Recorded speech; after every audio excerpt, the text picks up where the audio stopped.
Hey everybody, welcome back. It is the Razzball Fantasy Baseball Podcast. I am Pete. I'm joined by the one, the only, the fantasy master authority himself, Gray Albright.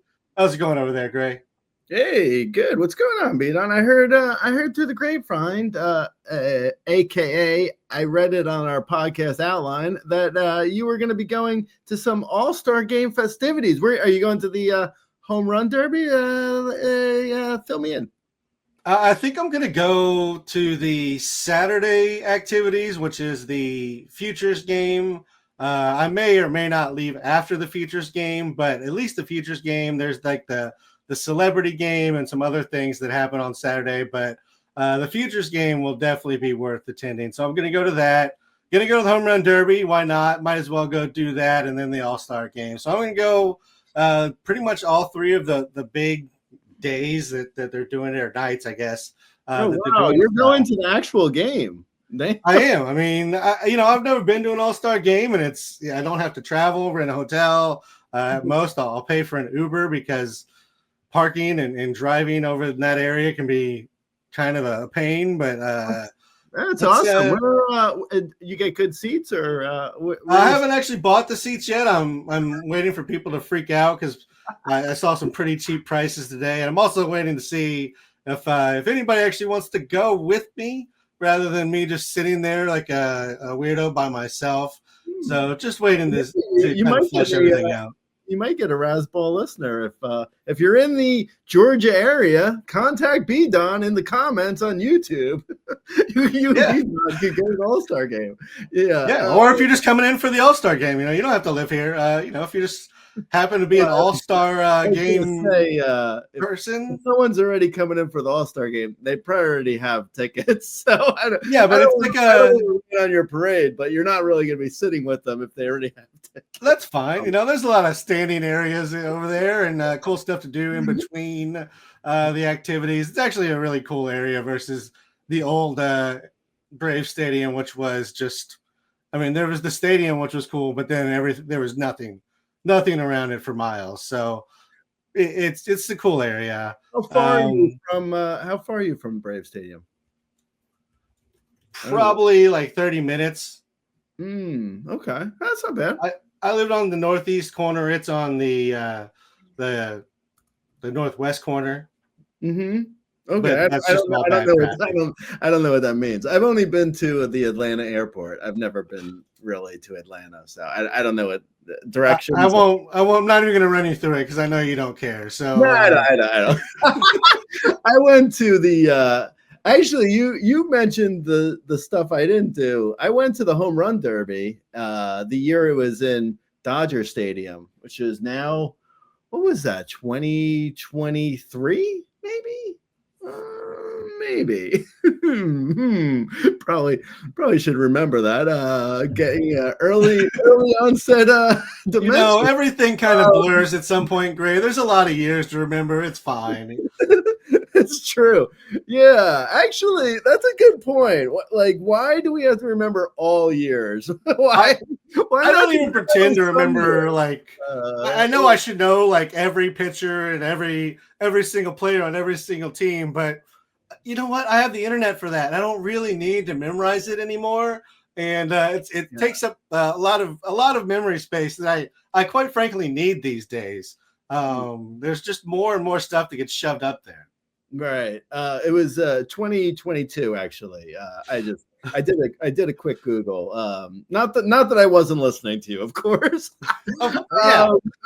So anyway, I went to the Home Run Derby. I don't know maybe people remember, but I went with Craig Mish and his kid.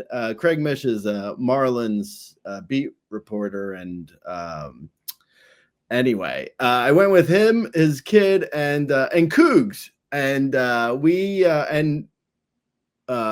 Craig actually caught Juan. Was it Juan? I think it was Juan. Was it Juan Soto or Julio Rodriguez? He caught a home run in the outfield. Well, that's where home runs go. Right by we were right by the foul pole, and it hooked around the foul pole, and he caught it, and he gave it to his kid. And I'm not the type to get choked up on stuff. Man. I was like, I wish Craig Mish was my dad. It was beautiful, man. Like he handed the ball, he caught the home run. He caught it one-handed, handed it right to his son, and I was like, oh man, I got to go to the bathroom and cry. It was beautiful.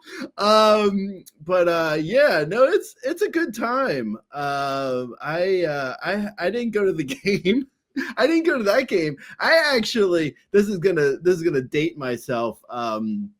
Like I used to date myself in high school, huh?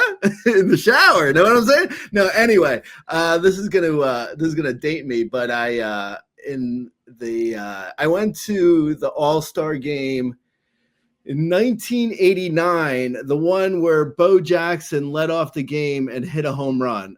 That shows you how old I am. I went to that All-Star game. I didn't go to this one. I didn't go to the one in Dodger Stadium, because it was really expensive. So anyway, that's a long story that went nowhere. Hey, you guys, if you want to hear more Shaggy Dog stories, tune into the Razzball Podcast. We can let Gray just talk, guys. I just wind him up and let him go. We can just record that and just follow him around his house as he mumbles to himself, whatever. I got to be honest, Gray, if like I catch an Acuna, any Cub, so PCA, Tucker, Schwarber, former Cub, like if I catch a home run from one of those guys, I'm probably not handing it to a kid. Ohtani, like I'm not handing it to a kid. I'm probably keeping it. Like there better be a cute kid standing next to me. If it's like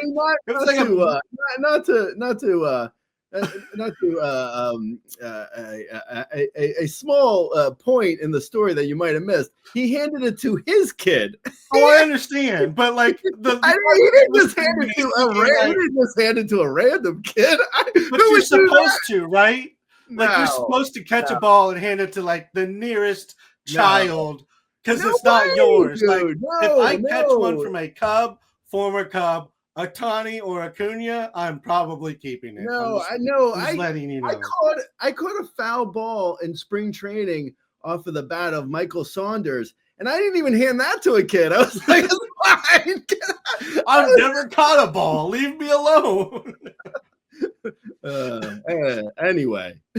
I mean, I won't see Seiya Suzuki there, unfortunately, because he didn't make the team. Nor did Michael Busch, who deserved to make the team. Juan Soto randomly didn't make the team. Trey Turner. I mean, your boy, Andy Pages, didn't make the team.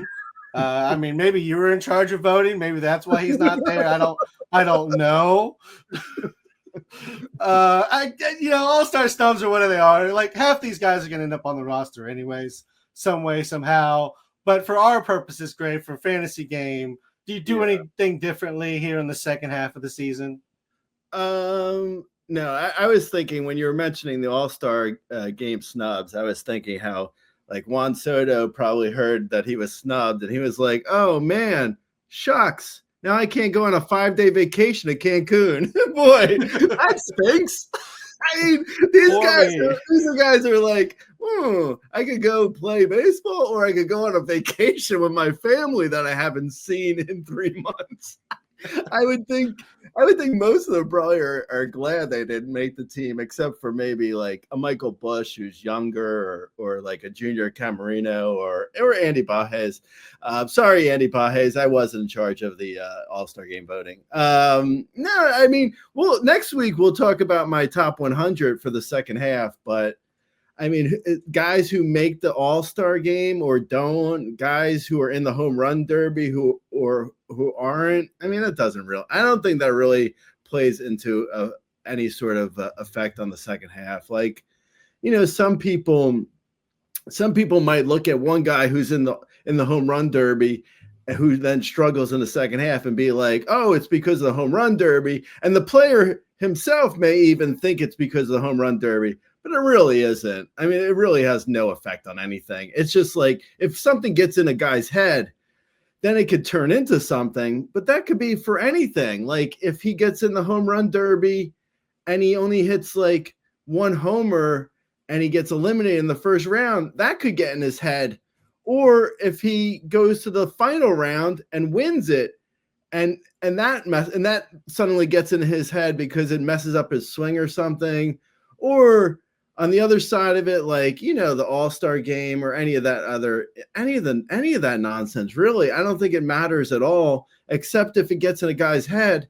But anything, like, you know, things get in guys' heads all the time. Like, you know, it's like like Seiya Suzuki is like, you know, if it gets in his head, it's like, wait, am I not good enough to be at the All-Star game? Maybe that, you know, maybe that turns into something. But in reality, I mean, with Seiya Suzuki specifically, I wouldn't be shocked if someone bows out and he ends up going anyway. So I don't even think he's necessarily not going to be in the All-Star game. I think you may end up seeing Seiya Suzuki there. But yeah, I think it's all just, it's all narratives that don't really mean anything when it comes to like home run derbies messing up swings or All-Star games messing up with a guy. You know, I don't think any of that really matters. I mean, if it happens, it happens, but there's no way of planning for that. Okay, fair enough. The Nationals fired Mike Rizzo and Dave Martinez. I mean, it's been long enough. They've gone through a very long rebuild, and actually looks like there's some hope for the future. But they're moving on. From a fantasy side, do you see anything changing? You know, stolen bases is the biggest thing that comes to my mind. Obviously, been just very plentiful. Do you think that changes? That would stink. I thought of that.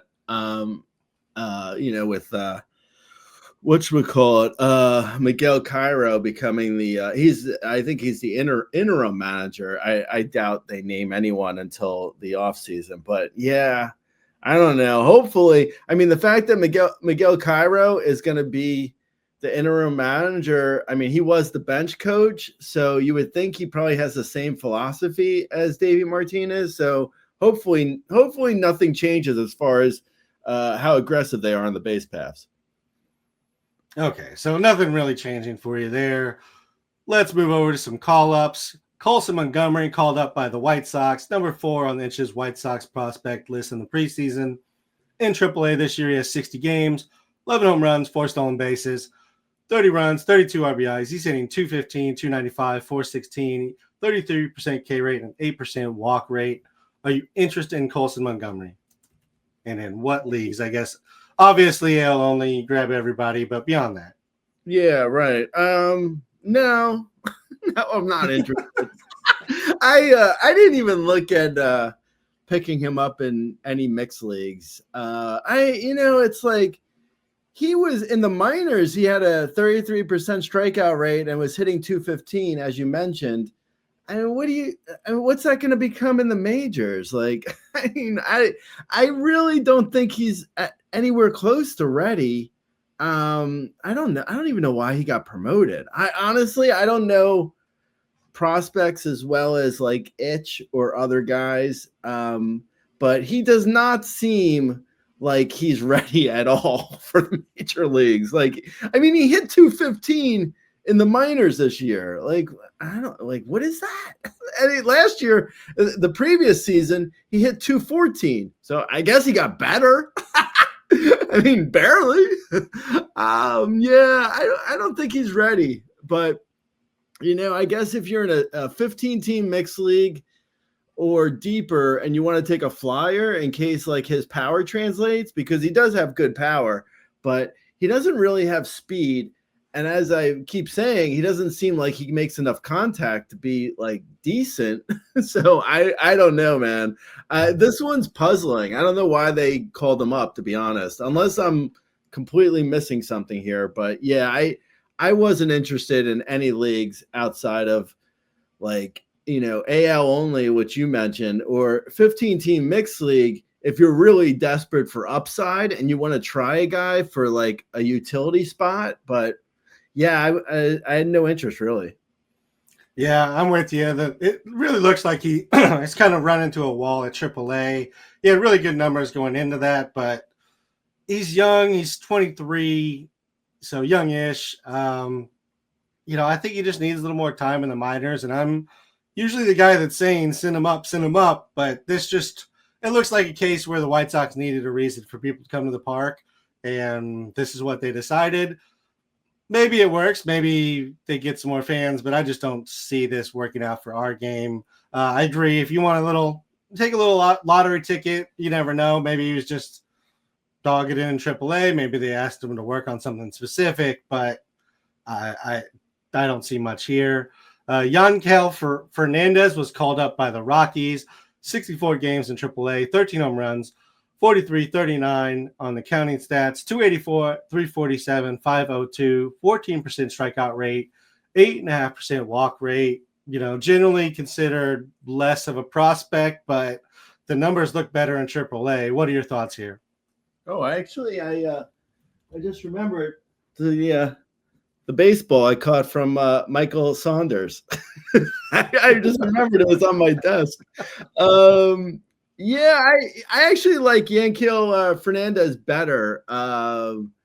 Better than Montgomery, that is. Any guy who's going to be in Coors for at least half his games is somewhat interesting. So there's that. And also, his numbers look pretty good in the minor leagues. He was making good contact, 14% strikeout rate.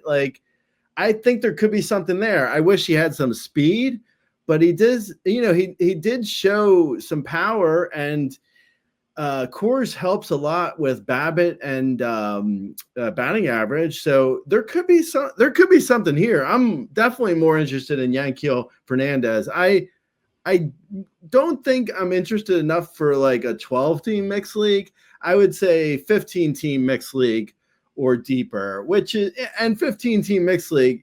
It's pretty it's pretty borderline depending on because the Rockies, they platoon guys for no reason. I mean, they're just a terribly run franchise. So if he's getting platooned, you got to kind of watch out for that, because he is a lefty. So there is a little bit of element of you're probably better off not starting him against lefties anyway, but still that's going to hurt his counting stats. And if you're in a 15-team mixed league, that is a weekly league, which is, you lock him on Monday.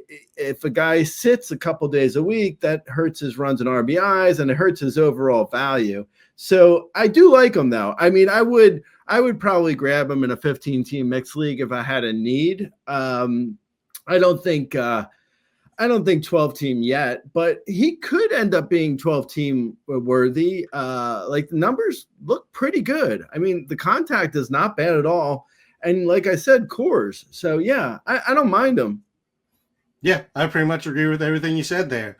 Cam Schittler was called up by the Yankees across AA and AAA this year. He has 76 and 2/3 innings, 2.82 ERA, 1.21 WHIP, 31.9% K rate, and an 8.4% walk rate. Expected to start Tuesday or Wednesday versus Seattle.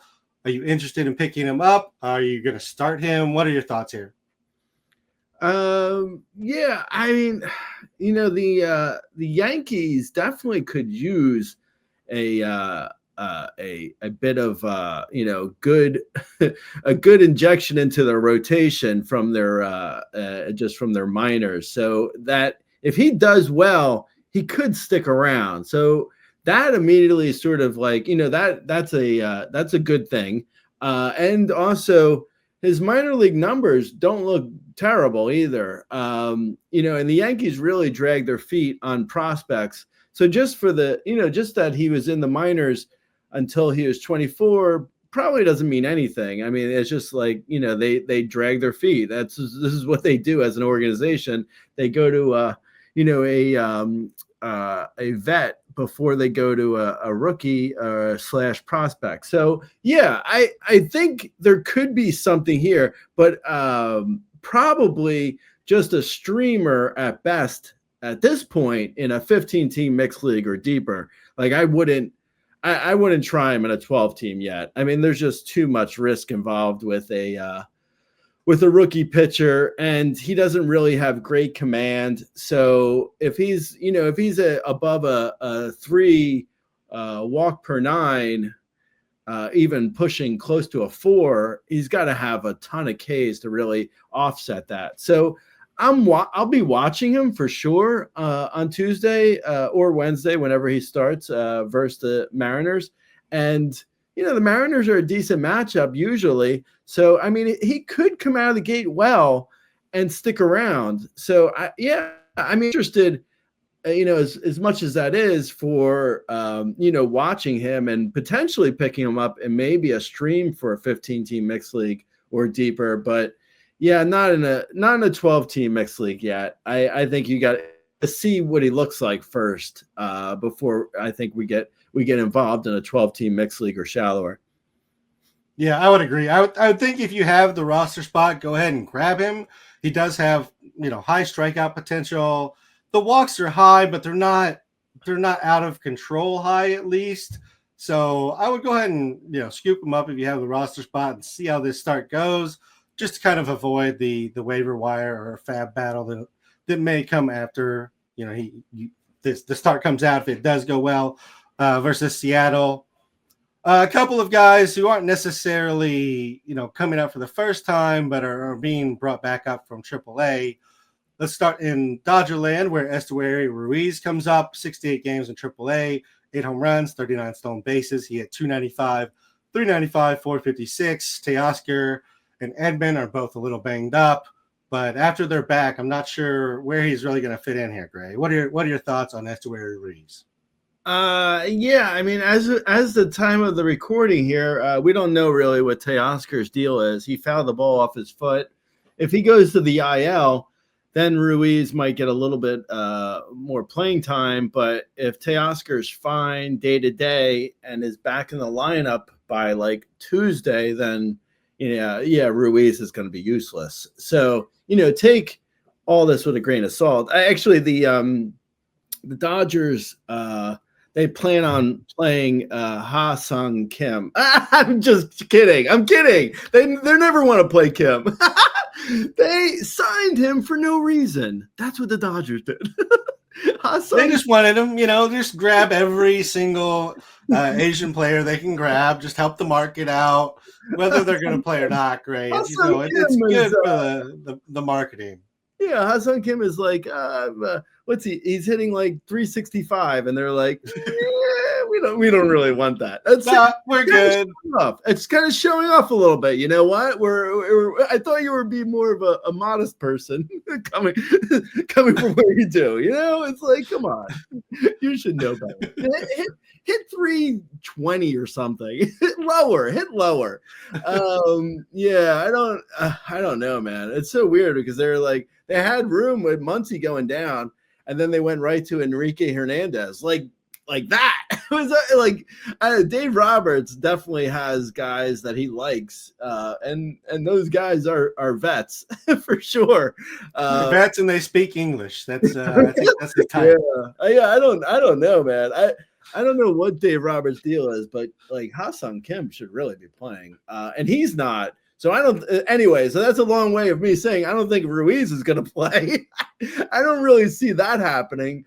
But on top of that, we don't know really what Teoscar's deal is as of right now. So, yeah, I mean, if you need steals in a deep league, I guess you could look at Ruiz, but I don't think his playing time is going to be there.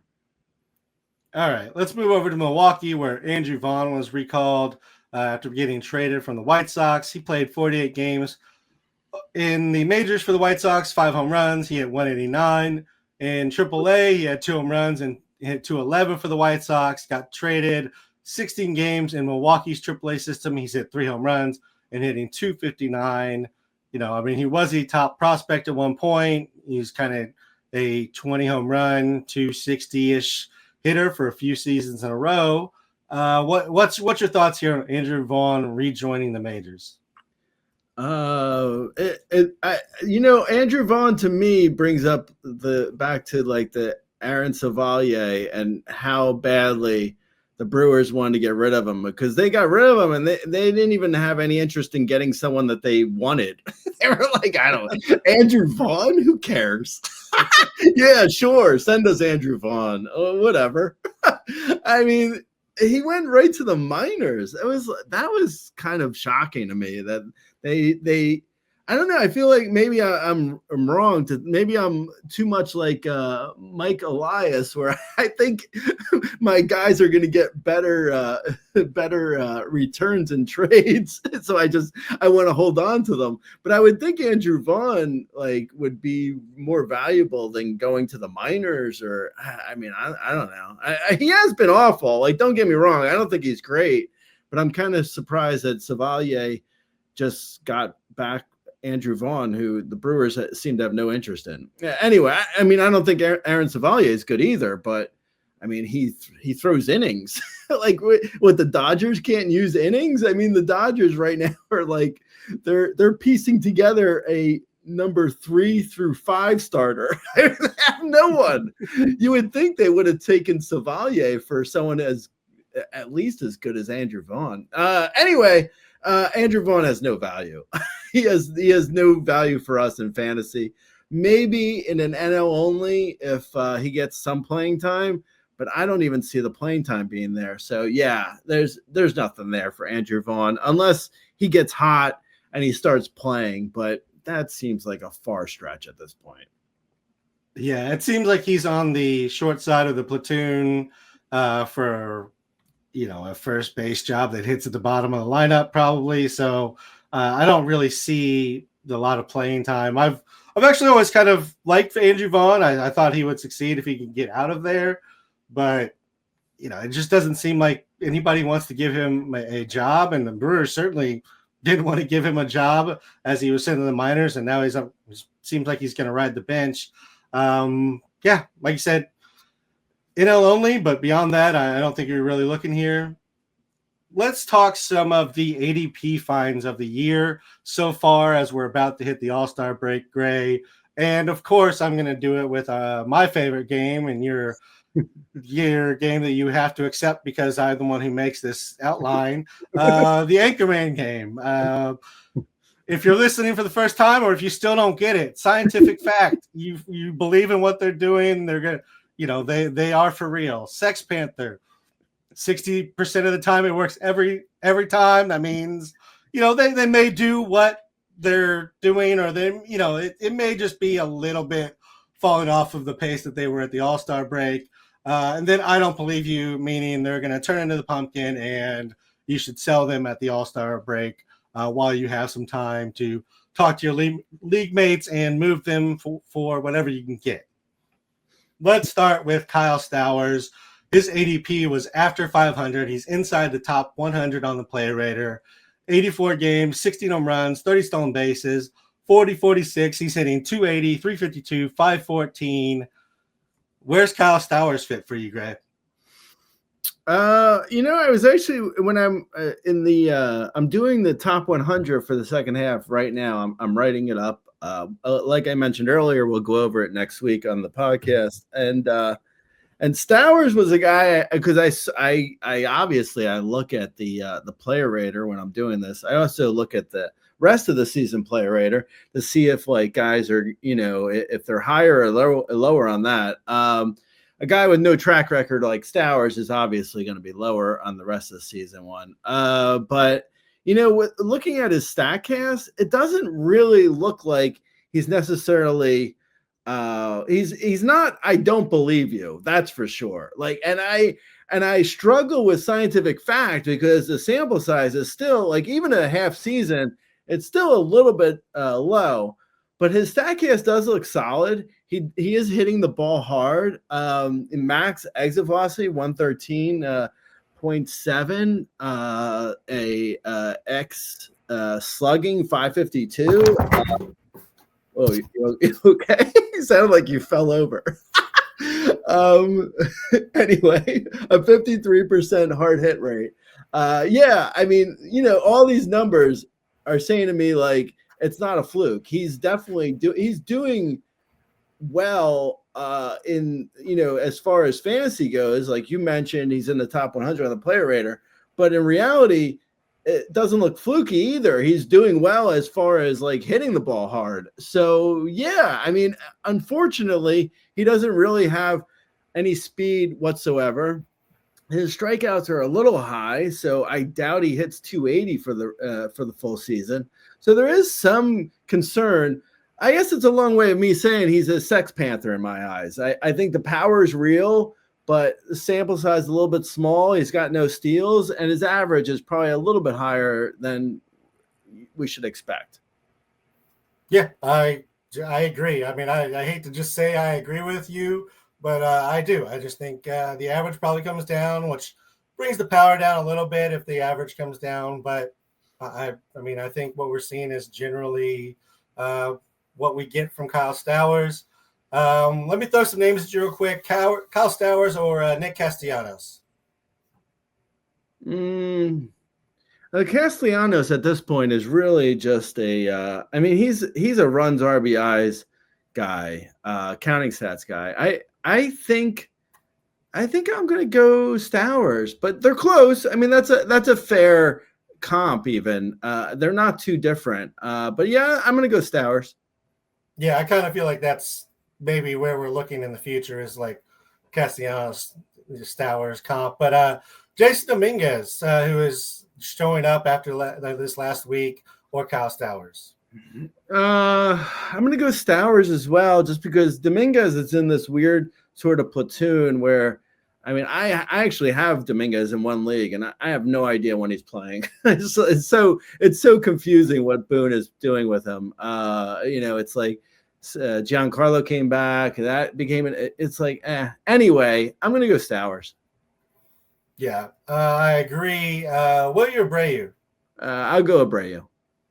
Okay, so I think we've kind of hit the line, but I mean that still puts Kyle Stowers at a pretty good spot, and definitely a place where you want to own him. And if somebody's not buying what he's doing at all, I think there's even a buying opportunity if they want to get rid of him here at the All-Star break. I have to ask you, Gray. We're going to move on to your favorite guy here, Andy Pages, ADP of 380. Player rater of 32, 87 games, 17 home runs, 7 stolen bases, 45, 58. He's hitting 290, 329, 497. Where does he fit on the Anchorman scale? Andy Pages to me is like, not only do I not believe him, I feel like he's the worst hitter in the major. No, I'm joking. I like Andy Pages. You made this into you don't. Not like him. I you don't like him. I like him. Hate him I like so him. much. I like him. Yeah. I mean, like he's got power, speed. He's hitting. I mean, he's making great contact. He's hitting for a good average. I feel like I don't know. I think we've done this before with Dodgers outfielders coming out and becoming like, having their breakout and then fading again. I think but I think this looks for real. Like, I don't know. I mean, the scientific fact, I guess. I don't see anything really in his numbers where I'm like, I think if anything, maybe the average comes down a little bit, but not even that much. Maybe because 290 is a lot for anyone to hit in today's game. Maybe he hits 275, but still, I mean, the power looks real. The speed's not incredible, but if he's stealing 12 bags, that's great. If he's going like right now, the projections say 30, 12, 260. That's other people's projections, but just for sake of argument, that doesn't sound terrible. I mean, that's pretty solid to me. So yeah, I like him. I like Andy Pages a decent amount. Okay, gonna throw some names: Andy Pages or Cody Bellinger. I think I'm gonna go Pages, but it's pretty close. Okay, how about Helio Ramos? I like Helio too. I mean, I wrote a sleeper post for Helio. I've liked him a lot, but I'm gonna go Pages. Yeah. Okay. And how about Brandon Nimmo, who's also been very good this season? Yeah, but I don't buy into Brandon Nimmo really. I'm gonna go. I know you equally hate Brandon Nimmo. I do. Actually, I do hate Brandon Nimmo. That's not a made up thing. All right, one last name. He's starting to turn it on. Brent Rooker. Yeah, no, I like Brent Rooker better. Yeah, I agree with everything you said. Behind Rooker, but I would take Bias over the rest of them. Let's move on to the next guy, Andrew Abbott, who had an ADP around 500. Player rater is now 83. 83 and 2/3 innings. He has a 2.15 ERA, a 109 WHIP, 23% strikeout rate, and a 6.5% walk rate. What do you think about Andrew Abbott? Yeah, I mean, this one's tough because I actually have Abbott in a few leagues, so I want to say scientific fact and absolutely, and let's go, baby. Unfortunately, his numbers don't really look that great. I got to be honest. I'm a little concerned about my teams with Andrew Abbott. He looks like a guy who could be lined up to have like a 5+ ERA in the second half. Like I'm truly concerned about Andrew Abbott. I'm going to say Sex Panther because he has done it so far this year. He's managed to, beat off the Babbitt gods. Even for like 2 seasons now, he's managed to beat the Babbitt gods. So yeah, I mean, maybe he can stave off the Babbitt regression, stay where he's at with his Ks and command, and maybe only regress to like a 3.5 ERA guy versus like the numbers are saying he's terrible. So hopefully he's only 3.5 ERA in the second half. That's a regression to 3.5, which means he's going to have like a 4.2 ERA or something. Anyway, I'm going to say Sex Panther, but it's pretty iffy. All right. If I gave you a line of 3.7 ERA for rest of season, I'll take it. Taking the over or under. I'll take the. Ooh, that's tough. I'll probably take the over, but I want to take the under. For the record, he has not had a month yet that he has had an ERA over that number yet. So, I mean, so far, he hasn't done that, but I would tend to draw the line right about there. I think his problem is he's a high fly ball pitcher in a terrible ballpark to be a fly ball pitcher. So when summer heats up and a few more of those become home runs versus deep fly ball outs, that's where I think he's going to get in trouble. That being said, I think he's, what he's done for 2 seasons, you can even say 3 seasons, really. The whip has gotten a lot better this year. I don't know if I believe that. Maybe that's where we really see the regression is the whip dropping back more into like a 1.2, 1.25 area. The 109, that's pretty hard to believe based on his previous track record. But, he's still only 26. He could have figured some things out. I agree he's Sex Panther, but maybe more like 75% of the time it works every time.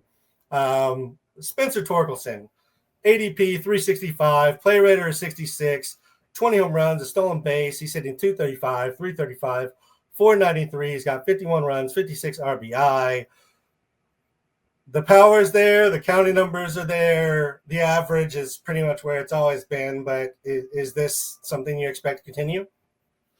Yeah, no, I think his numbers look probably about what I expect. I think he's scientific fact at this point. His K percentage is a little bit down from last year. So the fact that he's hitting 235, which is, the highest of his career, not great, but still the highest of his career. I think that sounds about right, though. I think he could maybe even hit 240. 240 is not exactly the best thing in the world, but I mean, I don't know like what people expect from Torkelson, outside of like 30 homers, 0 speed, hits 235. That sounds, I mean, that is what he is what he is. It is what it is. He is who he is. I don't think he's amazing, but Yeah, I mean, what he is right now looks like scientific fact. Yeah, I mean, it's still a great comeback from what he put up last year. So, I mean, definitely can't complain if you have him or Goldschmidt, who has predictably fallen off. Yeah, I'd go Torkelson. Vinny P. Torkelson. Tyler Soderstrom. Torkelson. Freddie Freeman. Okay. So we've found the line then, because right now Torkelson is number 5 on the play rater at first base. Number 2, I mean, Michael Busch, who is not at the All-Star game. Hunter Goodman, ADP of 323, player rater 49, 80 games, 60 home runs, 1 stolen base, 44 and 50 on the runs and RBIs, 281, 326, 516. Is Hunter Goodman? Where's Hunter Goodman on the scale? Right now, as of the recording of this, he has 30 homers in 173 career games. So you figure that's around 28 homers in a season.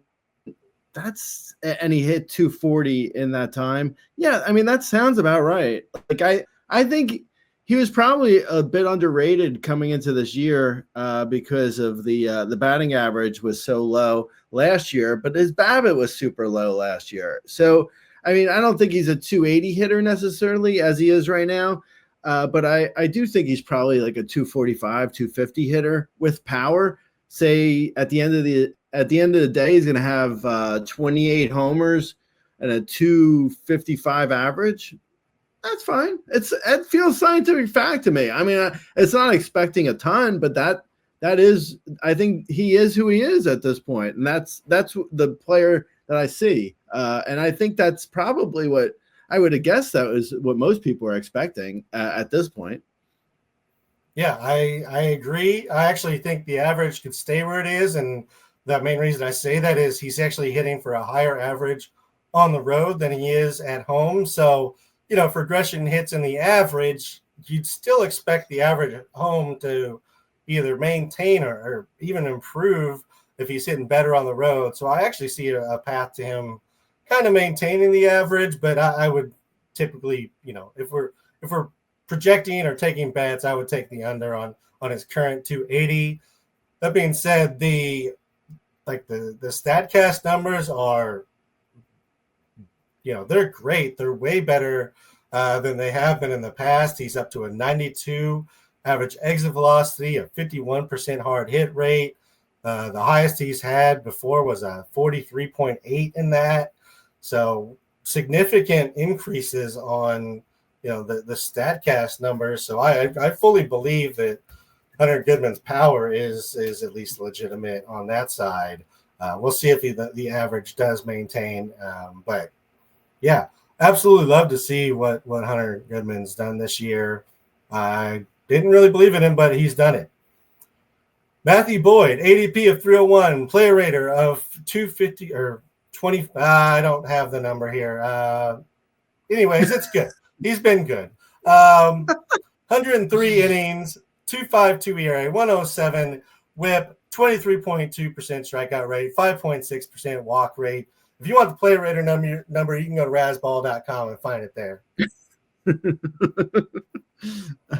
I think Matthew Boyd, see, he's one where I think he was scientific fact, but I think at this he was for like the first 3 months of the season, but I feel like he's now moved into Sex Panther area, because I think if you have Matthew Boyd, you have to expect him to either get shut down or come down with an injury or have like a little bit of regression. I at this point, it's all gravy with Matthew Boyd. I mean, you had a nice run of 100+ innings in the first half of numbers that you would happily have taken, and you know, I think you should just be happy with what you got. Really, I don't think he's necessarily, I don't believe you.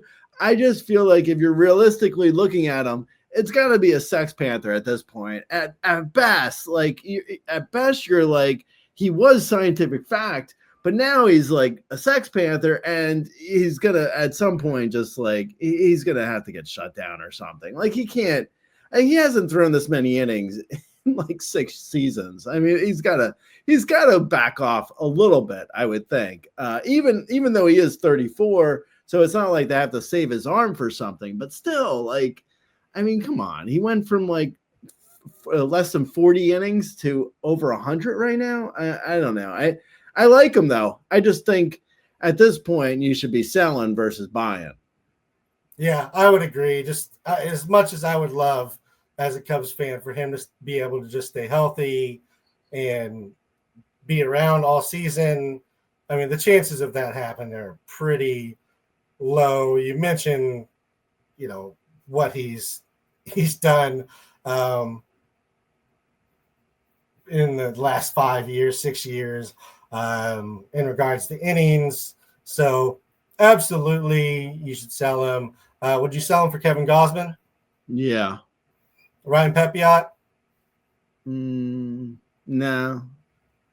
Kodai Senga? Yeah. Okay. So everybody except for Pepiot, who has been not great recently. So that makes some sense. But you'll basically take anybody that you project to finish the season, basically. Right. Yeah. Okay. Moving on to Sal Frelick, ADP of 354, player rater 112, 87 games, 6 home runs, 15 stolen bases. He's hitting 294, 350, 399. What do you think of Sal Frelick? I think he has some of the most hilarious looking StatCast sliders I've ever seen in my life. He's like, StatCast is basically like, this guy is awful. The sliders are like, don't look here. I would probably tend to agree. I mean, the thing is with like speed guys, yeah, I mean, if you need steals, you can potentially get some steals, but it's a one category guy. I'm surprised he even has 6 homers on the year. I mean, he must have got really lucky with those 6 because his numbers, he does not hit the ball well at all. I guess he does hit it in the air. So, if he gets into a couple, then there's that. He's actually the type who shouldn't hit it in the air. So yeah, it's not good. I would say I don't believe you, but if you need speed, sure. Yeah, see, I think this is kind of a scientific fact for me because he is what I expect him to be, which is, a handful of home runs, 25 stolen bases, and then hit for a solid average and take a occasional walk. Like that's kind of what I expect him to be. That's what he's done. So I'm going to go like scientific fact on this. I'm going to go complete opposite on you here. We talked about Kyle Stowers. I'm assuming you would take Kyle Stowers. Yeah, I would go Stowers. All right. Since we talked about him with Stowers, would you take Castellanos, Jason Dominguez, William Abreu? I mean, those are the same names. I feel like Sal Frelick is in. No, I would take those other guys over Frelick. Except for, I mean, Frelick, if you need steals, then by all means, Frelick is fine. But Castellanos and Frelick they're not the same player. Are they 6 of one, a half a dozen of another? I don't even know what that cliche means. I don't know. Is it? I don't know. Maybe. Whatever that means. Yes. I would go Frelick or Castellanos, depending on your needs. If you need steals, Castellanos is doing nothing for you. But if you need runs and RBIs, then Castellanos is more interesting. So it kind of depends on needs. I don't really love Frelick, obviously. I think his numbers look real empty. I think his average is going to come down. Like right now, he's hitting 294. He looks a lot closer to a 250 hitter to me. So, yeah, I mean, he just hits the ball in the air too much for a guy who has like hardly any power. So, yeah, I don't really like him. But if you need steals, go for it. Yeah, I mean, the average definitely could come down. I don't know if I would say probably 270, 275 would be more where I'm thinking, but yeah, that's fine. We'll move on to the next guy who is Michael Busch, player rater 250 or ADP of 250, player rater 41. He has 18 home runs, 4 stolen bases, 44, 56. He's hitting 297, 384, 566. If you own Michael Busch, you're welcome for his recent run of success post me trading him in the Perts League. What do you think of Michael Busch, who is currently the number 2 first baseman on the player rater? I actually traded for him, not from you, in another league. I traded for him last, I want to say Tuesday. And everyone knows Michael Busch had a huge weekend. He hit 3 homers on Friday, hit his 4th homer in 2 days on Saturday. And anyway, my trade doesn't go through until this Monday, so I didn't get any of that.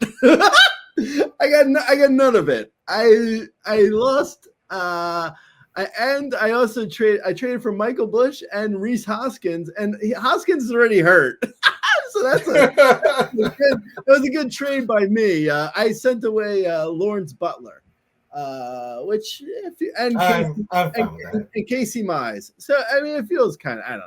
It's like whatever. I probably lost the trade, but you know what? At a certain point, you just got to start making moves, man. You got to make moves, bro. I assume this is not your number 1 overall team. No, that's not the team where I'm in first.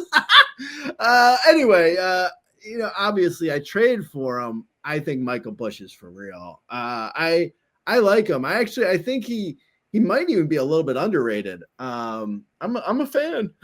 I think his numbers look good. I mean, right now everything is going the Cubs' way.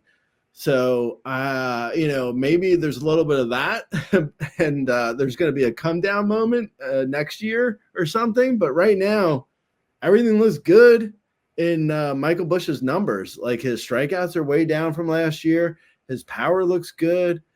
Steals are what they are. I mean, you're not going to get like a ton of steals from him, but maybe a handful. Batting average doesn't look completely out of line with what to expect. Maybe a little bit high at 297, what he's currently hitting. Maybe he's more like a 280, 275 hitter. But yeah, I mean, he looks good. I'll say scientific fact with Michael Busch. Yeah, I will happily eat this loss on that trade if Michael Busch continues to be a 15% strikeout. Wait, who did you trade Michael Busch for? It's not important, Gray. It's not important who I traded him for. I had like 5 first basemen. They all were not hitting for the entire month of May, and I needed to move one of them. I moved the wrong one, obviously. He went from striking out and not hitting the ball at all and not hitting with any power to hitting everything, not striking out. It was a good trade. It was a good trade is what you're saying. Look, the Cubs are going to win because I made that trade. That's fine with me, Gray. Speaking of reasons why the Cubs are going to win, Gray, Pete Crow-Armstrong was ADP of 125. He is number 4 on the player rater. He has 23 home runs, 27 stolen bases, 64 runs, 67 RBIs, 272, 309, 550. As I'm reading those numbers, I feel like I wrote those down wrong, but I know that I didn't because Pete Crow-Armstrong is the man. I mean, I would curse if this wasn't going on YouTube and we were subject to those, but like he is just the man, Gray. I mean, where are you, like, it's hard to say scientific fact when he's 23, 27, 64, 67.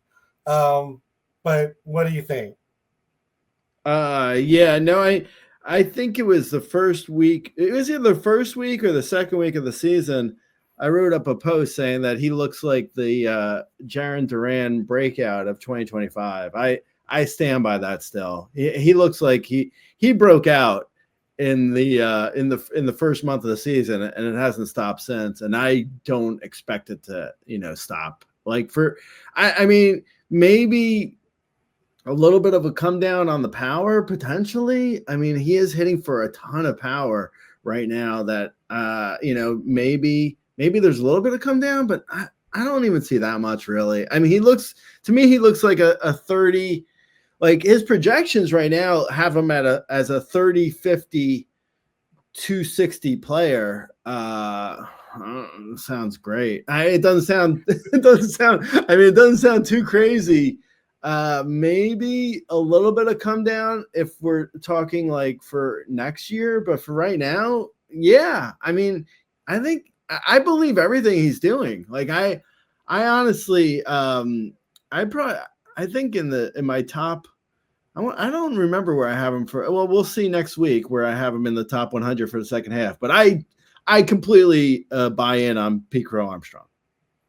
Okay, so I'm just going to let people check your article out, Gray. I was going to throw some names at you, but that's about as good a teaser as we can come up with for your article. So we're just going to leave that there, and we're going to move on and off it up. Let's talk closers.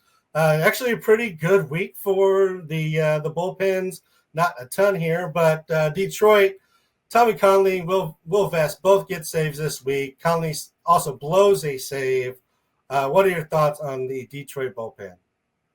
I think Will Vest is the closer. It's just sometimes he's either gone a couple days in a row and needs a rest, or it's a matchups thing with Tommy Kahnle. I think they're both probably worth rostering, but Will Vest looks good. I have no problem with him. I think he seems to be the Tigers closer, and he looks like he's having a nice little season. Yeah. Yeah, I mean he's been solid. They have Chase Lee and Tyler Holton there who've been better than both the guys, but they don't seem to want to put them in that role. So for the time being, I would agree. It seems like Will Vest, they keep giving Conley opportunities, even though he's terrible. San Diego, Robert Suarez gets saved but allows 3 hits and an earned run. We talked about his recent struggles last week. Are you ready to go ahead and grab up everybody else in this bullpen, and who might that be? Everyone, literally, in that bullpen is good, except for the actual closer. But they keep going to him. If I were the Padres and I could get anything in a trade for Robert Suarez, I would absolutely trade him and just then go to Jason Adam as the closer. I think they'd probably be better off going with Jason Adam right now, but I just don't see that happening, and especially not right now. They only need, if they can hold on for another couple weeks with Robert Suarez as the closer and then trade him, it looks a lot better, I think, than, moving him out of the closer role and then trading him. I don't know. I mean, maybe that doesn't matter, but I like Jason Adam, though. I think Jason Adam is probably worth rostering in most leagues just on his own because he's been so good. I mean, he's probably at least a 12-team mixed league and deeper guy at this point, even without the saves. I mean, he's just been excellent. And the crazy thing is how excellent he's been. He doesn't have one save on the year, but he's been so good. So yeah, I would probably grab Jason Adam right now, and then I don't know, maybe it ends up being Estrada, maybe it ends up being Morjon, maybe it becomes a committee if Suarez gets traded or removed. But yeah, I think it's Suarez's job still. Yeah, I mean, I agree. I think that it's going to be Suarez's job until they can move him, or just, I mean, unless he just continues to just blow games over and over and they have to make the move. But I feel like they really want him in that role so they can move him. And you're right. Jason Adams has been awesome. He's the number 17 relief pitcher on the play rater, and that is without having, ever having a bulk of saves. So that says how good he's been. All right, great. Give the people some waiver wire bats. I'll give them some pitchers, and we'll get out of here. Okay. So we mentioned him earlier this show. Jason Dominguez has had a great week. If he's available in any of your leagues, you should absolutely add him. Speaking of adding, Addison Berger is hot. Has third base and outfield eligibility. He's a good ad if he's out there. Mickey Moniak has been hot, but he was also in Coors for the week. So you got to take that into consideration, I guess. Spencer Torkelson has been hot. According to the 7-day player rater, he is actually available in 2% of leagues, which is kind of ridiculous. He shouldn't be. Tyler Freeman is he was in chorus, but he's been hot according to the player rater. Nolan Gorman, Caleb Durbin, Josh Bell, Sean Murphy, Cabrian Hayes, Tommy Pham, Evan Carter, Jacob Young, Michael Conforto, Carlos Correa, Austin Hayes, Kyle Stowers, Max Muncy, the A's Max Muncy, and Harrison Bader. So there's some names for you. Yeah, I like it. I've grabbed up Caleb Durbin pretty much everywhere he is available, and mainly because my middle infield is terrible in a couple of leagues, but also Caleb Durbin's been doing a really good job recently, and really for like the last month he's been pretty solid.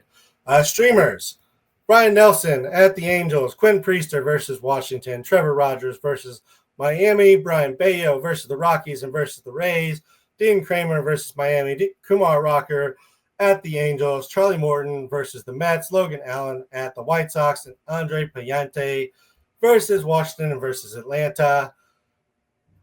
All right, great. Hopefully everybody makes the right calls on their start sits, pickups went well, and talk to you next week after your article of your top 100 drops. All right, cool, man. All right, see you. Late.